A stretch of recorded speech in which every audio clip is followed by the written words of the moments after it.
বর্তমানে বাজারে দুই ধরনের ফ্রিজ কিনতে পাওয়া যায়।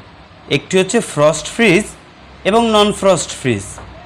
অনেকেই আছেন যারা ফ্রস্ট ফ্রিজ এবং নন ফ্রস্ট ফ্রিজের মধ্যে পার্থক্য জানেন না। এই ভিডিওটির মাধ্যমে আজকে ফ্রস্ট ফ্রিজ এবং নন ফ্রস্ট ফ্রিজের মধ্যে পার্থক্য এবং এই দুই ধরনের ফ্রিজ ব্যবহারে সুবিধা অসুবিধা সম্পর্কে বিস্তারিত জানতে পারবেন। প্রথমে ফ্রস্ট ফ্রিজ সম্পর্কে জানা যাক। ফ্রস্ট টাইপের ফ্রিজে ডিপ চেম্বারে প্রচুর পরিমাণে বরফ জমা হয়, যার কারণে ফ্রিজে রাখা মাছ মাংস বরফে শক্ত হয়ে যায়। এর ফলে রান্না করার জন্য বরফ গলা পর্যন্ত অপেক্ষা করতে হয়।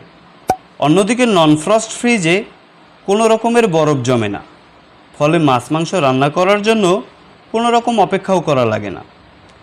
ফ্রস্ট ফ্রিজ একটানা চলতে থাকার কারণে ফ্রিজে প্রচুর পরিমাণে বরফ জমা হয়। এর কারণে ফ্রিজের ভেতরে জায়গাও কমে যায়। অতিরিক্ত বরফ জমার মাঝে মধ্যে খাবার ফ্রিজ থেকে টেনেও বের করা যায় না। তাই ফ্রস্ট ফ্রিজ প্রতি মাসে একবার হলেও পরিষ্কার করতে হয়। অন্যদিকে নন ফ্রস্ট ফ্রিজে হিটার থাকার কারণে বরফ এমনিতেই গলে যায়, কষ্ট করে ফ্রিজ পরিষ্কার করা লাগে না।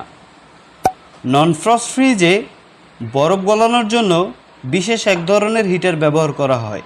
এছাড়াও টাইমার, কুলিং ফ্যান, লাইট ইত্যাদি। এই বাড়তি যন্ত্রাংশ ব্যবহার করার কারণে নন ফ্রস্ট ফ্রিজে বিদ্যুৎ বিল বেশি আসে। অন্যদিকে ফ্রস্ট ফ্রিজে কোনো রকম অতিরিক্ত যন্ত্রাংশ ব্যবহার না করার কারণে বিদ্যুৎ বিলও কম আসে। ফ্রস্ট ফ্রিজে বেশি বরফ জমে থাকার কারণে বিদ্যুৎ না থাকলেও 8 থেকে 10 ঘন্টা খাবার ভালো থাকে। অন্যদিকে নন ফ্রস্ট ফ্রিজে বরফ না হওয়ার কারণে 3 থেকে 4 ঘন্টার মধ্যে খাবার থেকে গন্ধ আসতে শুরু করে। আশা করি ফ্রস্ট ফ্রিজ এবং নন ফ্রস্ট ফ্রিজের মধ্যে পার্থক্য এবং এর সুবিধা অসুবিধা সম্পর্কে বিস্তারিত জানতে পেরেছেন।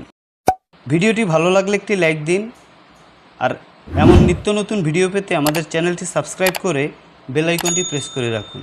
ধন্যবাদ।